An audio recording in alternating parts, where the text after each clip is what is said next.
watch events in the world.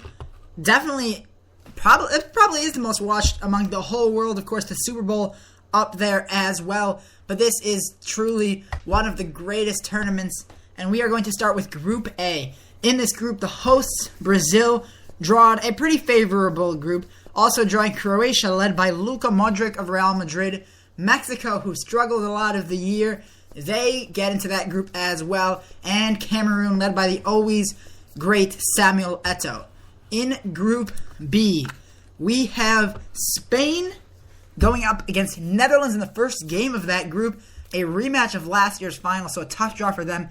As well as Chile, who is another tough team. And then to round that out, a team that isn't quite at the level of the first three, Australia, but they will look to end some dreams and possibly be a Cinderella. In Group C, we have Colombia, my favorite team, going up against Greece, as well as Ivory Coast, led by Didier Drogba, and Japan. In Group D, the only group with multiple World Cup winners, in fact, 3 World Cup winners in this group, Uruguay, England, and Italy have all won a World Cup, and then Costa Rica definitely feeling a little bit intimidated by those 3. In Group E, we have Switzerland, Ecuador, France, and Honduras, one of the weaker groups, but it should be entertaining nonetheless. In Group F, the talented Argentinian team drew the easiest possible group with Bosnia and Herzegovina, Iran, and Nigeria. In Group G, this is the USA's group, one of the 3 groups of deaths. Germany, Portugal, Ghana, and US, so a tough draw for the USA. And to round it out, Group H, Belgium, Algeria, Russia, and Korea. Yeah, so that is going to be all the groups of pool play for the World Cup. And, man, I mean, just to start off, you have to talk about the United States getting put in Group G, the group of death. Average world ranking somewhere around 12. And boy, is that going to be the challenge for Jurgen Klinsmann's team come this summer in 2014. Germany always is just outstanding. They've just been a consistent, dominant world power the last few years in soccer. And I do not see this team struggling in any way in this group. I think that they'll be up to the challenge, and it'll maybe put them in better position playing against better opposition earlier in the tournament rather than later. And I do think they'll win the group. Also, Portugal was very off and on during qualifying, but you cannot deny Cristiano Ronaldo when it comes time to play in the biggest games of his career. And he's just been very, very good. He's in his prime right now, and when he's in his prime, watch out. Everybody that's against him, they're going to be hard to stop. And then Ghana, not as good as they've been in previous years, but they're around the 20th ranked team, I believe, or around 21 to 23, somewhere around there.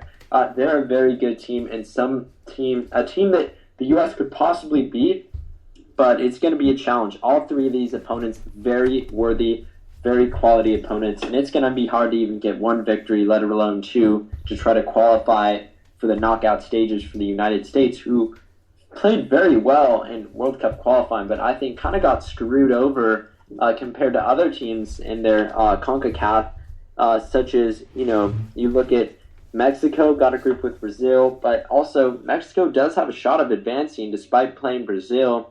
And then another one, Costa Rica, playing in Group D. That's a really tough one.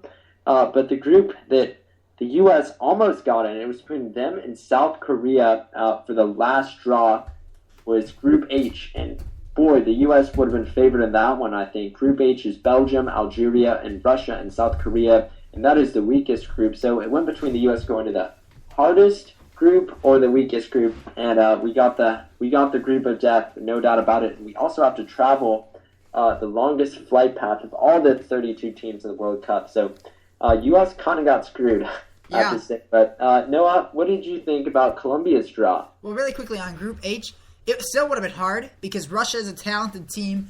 I saw that in the UEFA, and Belgium is one of the dark horses to win this World Cup. But yeah, definitely if it was between those 2 groups, I'm pretty sure anybody would choose a unproven Belgium and Russian team over a German team that always competes, and a Portuguese team with Cristiano Ronaldo, and a Ghana team who even when they're not at their best, always seem to have USA's number. So a tough draw for them. Colombia, led by Radamel Falcao, the star striker, He's just an amazing soccer player. They have a group where there are no elite teams, but no bad teams either. All of the teams ranked relatively high except for Japan, though Japan deserves to be higher after tying with Netherlands. So Japan is a very good team as well. Ivory Coast led by Drogba, and Greece led by newly signed center back Socrates Papastatopoulos. Just an interesting fact, his name doesn't fit on the jersey, so he has to use his first name. Greek names is the hardest to pronounce, but Colombia comes in here as the favorite. And then really the conversation starts with who comes in second.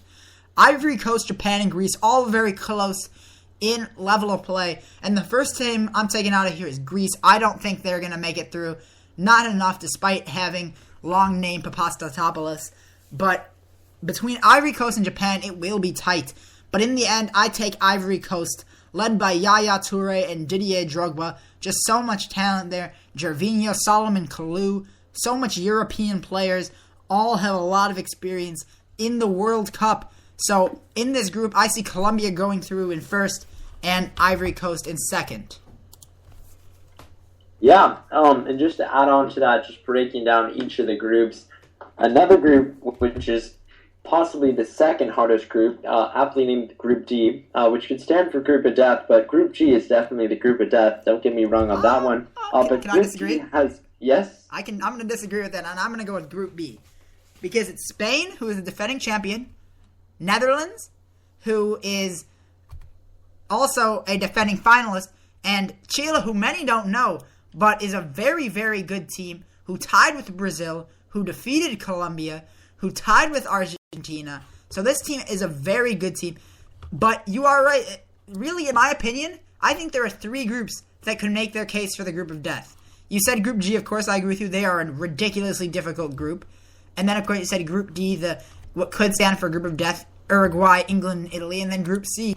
But, Blake, do you agree with me with this, is that because of these three groups, it ended up being that some of the other groups just ended up being really just with one good team and then a bunch of bad teams. Do you see that as well? I do see that, and I think it's a little disappointing the way that they have the draw for who plays who in the World Cup. I think that they should maybe consider changing it, especially with the way that things turned out this year, with so many good teams playing each other so early, when you kind of want to see that happen later in the tournament, for the most exciting games being the biggest games. But maybe it could cause them to kind of change the way it's structured and make it more similar to maybe the NCAA tournament for men's basketball, where there's seedings, and the teams that are seeded play the weaker teams earlier. I don't know how they make it work, but I'm sure they could figure out a way to make it more organized and put more quality teams playing each other later in the tournament rather than earlier.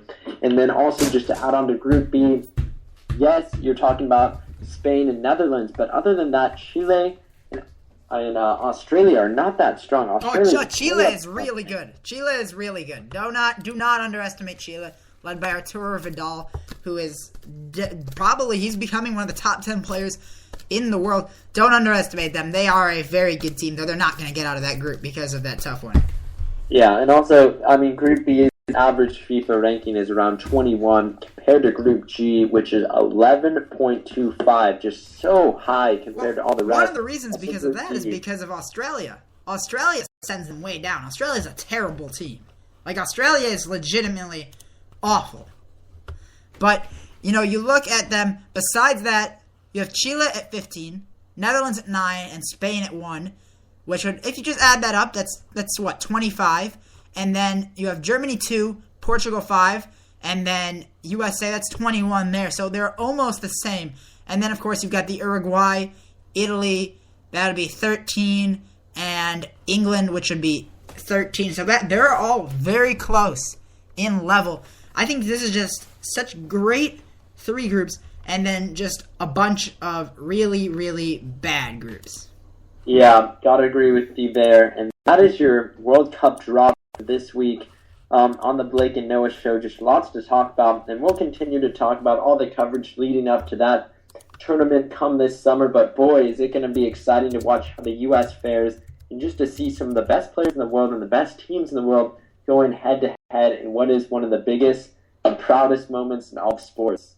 Yeah, of course, it will be a great tournament. And we got this done quick enough that we have just enough time for Say What, which we haven't been able to do in a while, Blake. So let's get it started with, of course, our Say What intro. So, did you break up with Lauren? No, I didn't. As a matter of fact, she's coming over for dinner tonight. Say what? So there it is, our intro for Say What. And we are going to start with an odd sport. This story courtesy of Deadspin.com. The Shuffleboard World Championship, guys. I know, Blake, I know you're going to be watching the Shuffleboard World Championship. I certainly am. Shuffleboard, of course, a really big court. I really don't have any idea how it's played, but it will be the 32nd International Shuffleboard. It is also the 100th year of the shuffleboard being played in Florida. So, big year for them. I'm sure it will be very exciting for everybody when they play shuffleboard. Oh, it's the game with the triangles. I've seen that game before. They have like this triangles and they're pushing the ball. It kind of reminds me of curling. But kind of a weird story and of course the most exciting sport. And you know what? I actually might look at it for a little bit. I might just watch it. Up next, another weird sport with a slightly weirder name and a little more unorthodox. This is called poo sticking. So, in case you missed it on SportsCenter, they actually had it on SportsCenter. It was the 23rd annual poo sticking championship race in Oxfordshire, England. And the Japanese defended their title and they won, but really, really weird, Jim Nantz was actually breaking it down. So that's kind of weird. Can you just imagine Jim Nantz doing that? Just kind of a crazy sport. So, two weird sports in a row. Yeah, poo sticking. I mean, in England, I think that they might just run out of sports ideas. Obviously, they have cricket and soccer, but other than that, you're always seeing the weird, wacky stuff they do in England, in Ireland, and Scotland. So those people, poor people, they just have no sports to watch. They have to make up sports such as poo sticking and other random, weird, wacky ways to demonstrate their athletic ability, which is strange. Yeah, Blake, if I came up to you and said, would you like to play poo sticking? What would your reaction to that be? I don't know. I think it would involve a bathroom, but just keep that in mind. I'm not really sure about that one. Yeah, so for one of our last stories, Carolina Panthers star Greg Hardy. So, they have the introductions at the beginning of the game, and of course Jared Allen with his famous Culinary Academy one. But this time Greg Hardy took it a step further, and he's pretended that he went to the same school as Harry Potter, which would be, of course, Hogwarts. So it went something like Greg Hardy, Hogwarts. So yeah. We now have a wizard playing football. So congratulations on that. Our first Muggle wizard. Woo! Okay. Gotta give it up for Greg Hardy. I mean, just making that Sunday Night Football announcement a humorous thing. You've heard some weird stuff on that before, but I don't think I've ever heard Hogwarts. Definitely eclipsing the record for wackiest and funniest way to introduce yourself on Sunday Night Football. Yeah, next time he's gonna float. He's just gonna float in to the stadium with his little wand. He's gonna be riding on a broomstick. Yeah, that would be quite the sight. Maybe similar to the Chick-fil-A commercial with the cow coming down on the parachute, but we'll have to see if that one ever turns out. Yeah, and really quickly, in case you haven't seen it yet, there's the video of David Stern, and it's him against the water bottle, and Blake, I'm sending you the link right now so you can check it out. But it's always fun to see David Stern struggle, and he loses the battle against the water. The water defeats him in the battle. He tries to drink it a little bit and kind of just chokes on it a little bit. Have you seen it yet, Blake? I've not seen it. I'm pulling it up right now as we speak. Just losing the battle versus the water. I'm seeing that right now. He just looks like he got attacked by it.